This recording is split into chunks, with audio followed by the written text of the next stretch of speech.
G'day guys, welcome to Rumball's Fishroom. So I'm sitting on the couch and there we go. We're currently waiting for today's video to upload. We're up to 92%. We've got 86 seconds remaining. And then I guess it's got to process a little bit. Because today's video is actually up to you guys. Alright guys, so we have official word. We are making the Makita filter. I'm going to wear this loud and proud in the fish tank. We're going to have the Makita on display. It stands up quite well. I was worried about it not being stable enough, but it's going to be good.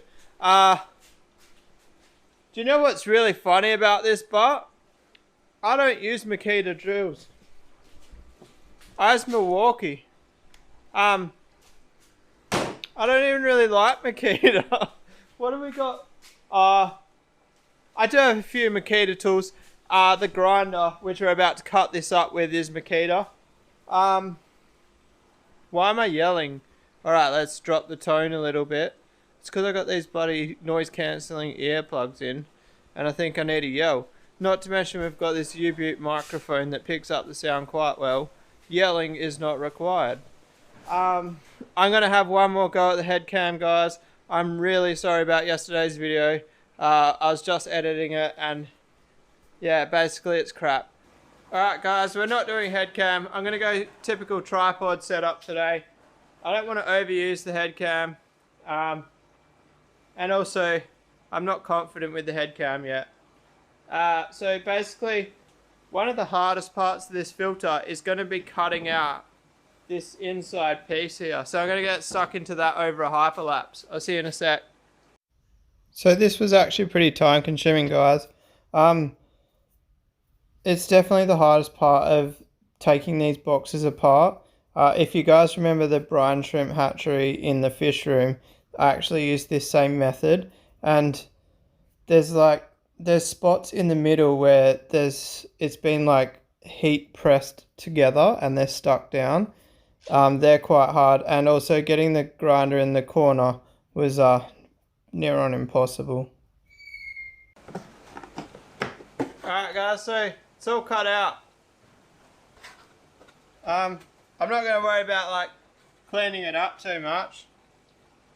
No one will ever see it. I need to hose it out, I think. But we'll do some more cutting before we clean it out. Alright, so basically I need 2 holes for my airlift next. Help if my drill would actually hold the drill bit. I'm going to put them in the back corner. So if you're looking at the tank, they're in the back corner.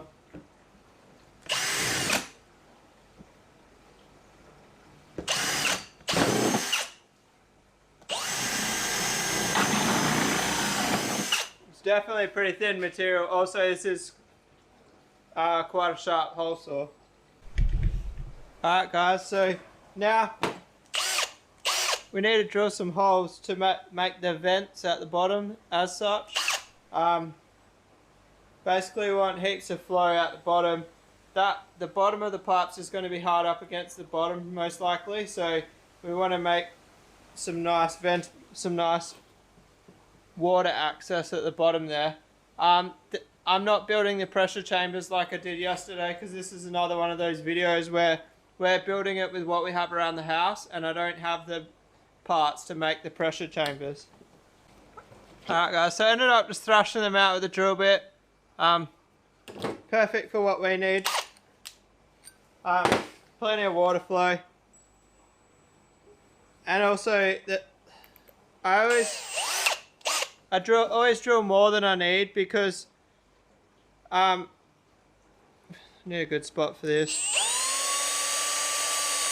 Basically, the reason I drill more than I need is if like media gets pushed up against the holes and starts blocking the holes in spot, you've got more space for water to flow through. I'll tell you one thing I don't have a shortage of, guys, is these threaded barbs. Pretty much every time I decide on a new project, if I need barbs, I'm at Bunnings, I'll grab a packet whether I need them or not, because rule of thumb, if you need them and you don't buy them, you won't have them at home. And it's actually resulted in me having like 20 or 30 handy, ready to go. Alright, so I found a couple of pieces of airline from that mess we made that mess we cleaned up the other day. In the fish room. Alright, so now that's cleaned out, we can put these in. Now these might be a little bit challenging to get in. Maybe not. I take that back, guys. That was the easiest thing I've ever done in my life.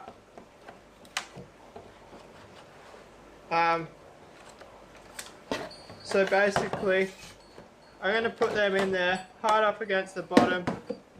We're going to stand this up. And I actually need to jam a bit of sponge around these, because that hole saw that I used is actually a bit loose. But I did know that going into this. Don't think that that was a mistake. I'd actually need to buy a new hole saw that's suited to 20mm. Guys, I forgot a vital step. How does the water get into the filter? I forgot to drill the holes all down this side. I was getting so excited about filling it with media, then I was like, it's not ready for media yet.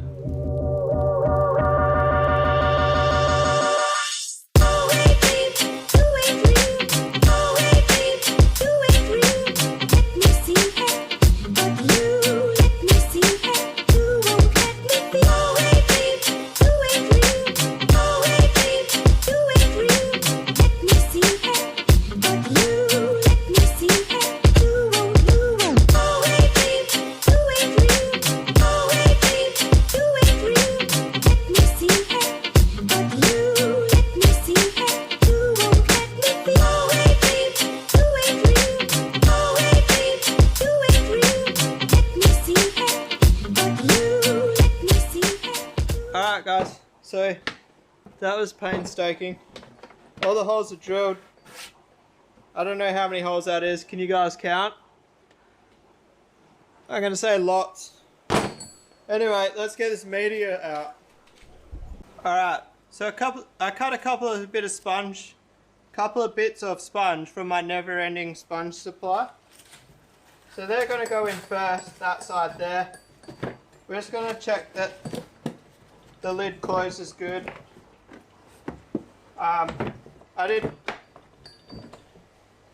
So the sponge is pushing it open a little bit, but it really doesn't matter.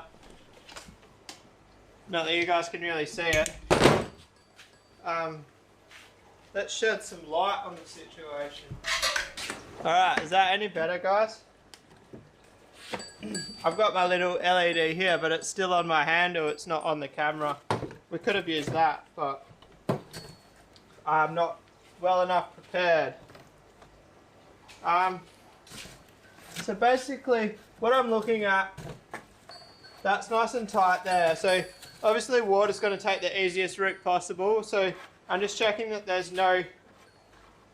nothing under there where it can get through. Alright, so we'll start with the black backy rods, not because I'm racist, just because they seem the best ones to use at the moment.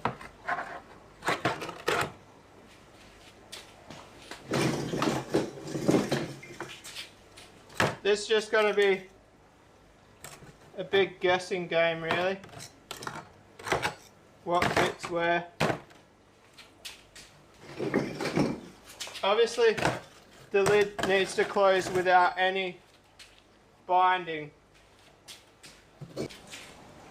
Alright guys, so I actually thought I'd get about 5 or 6 more rods in it than I have got in here now. But if you look here, in that half we've got 1 3/4. We really need that to be 1 1/2 to fit. We really need that to be 2, sorry. That second one there needs to be flush with that to fit another 2 in the top half. So I'm settling with 3 rows, that's alright. Basically, as we stand it up now, all that media is pushing to the bottom half of it. So basically this top bit here is empty. And the return is at the bottom, the outlet is at the bottom there. So the water is getting pulled through that anyway, and even though this top space is least resistance, it's got to go down through it to get anywhere. But I don't think, I'll have a look. I got this handy dandy light here. It actually looks pretty full, guys. I might get one more half in there. It's not as gappy as I thought. Oh, we grinded a little hole through here. That's alright, but it doesn't really matter. I was thinking I might have to put a strap around it, but it doesn't look like I'm going to need to. It looks pretty good as is. Alright guys, this might be a bit of a mission. Sorry if you get a bit of a bad view of my behind. But last thing left to do is put it in the tank. And yes, I'm standing on the IBCs. Because I got faith.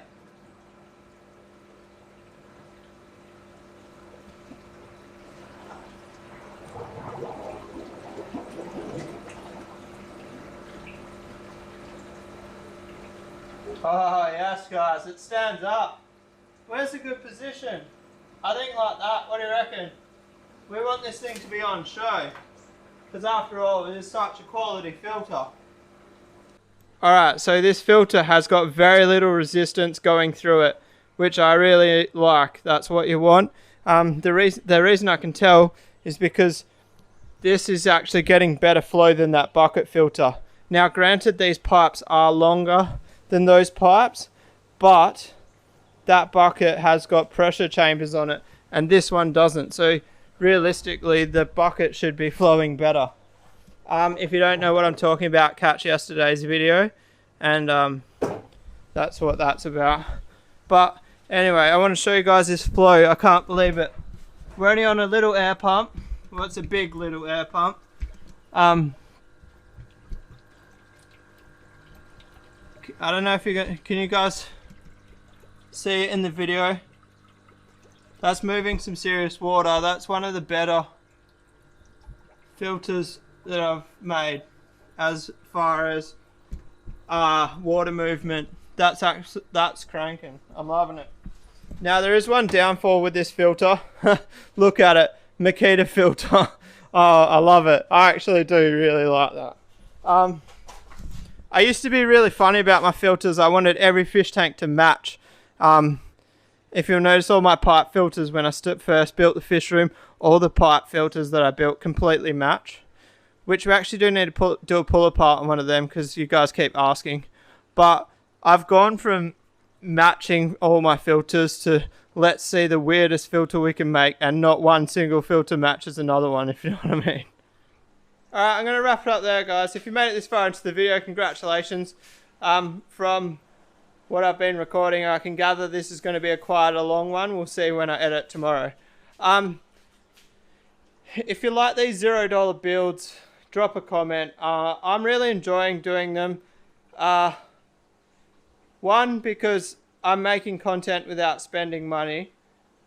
And two, because it's a Makita drill box. Is that not the funniest thing you've ever seen? I do have another filter, which I've been planning for a couple of months. Not a couple of months, we'll say 1 month. I have the body of the filter, and the filter is actually going to be a Patreon prize. I'm excited. I'll build it, I'll run it for a little bit, and then I'll probably run it for 1 month, and then the month after I've finished running it, I'll strip it all down, clean it all out, I'll bleach it and then we'll sell it to, then we'll give it to someone. But it's going to be a little bit expensive to post, but that's alright, I'll cover the postage. Anyway, if you like this video, give a thumbs up. If you want to subscribe for more, subscribe just down the bottom there. And I'll see you guys tomorrow. Peace out.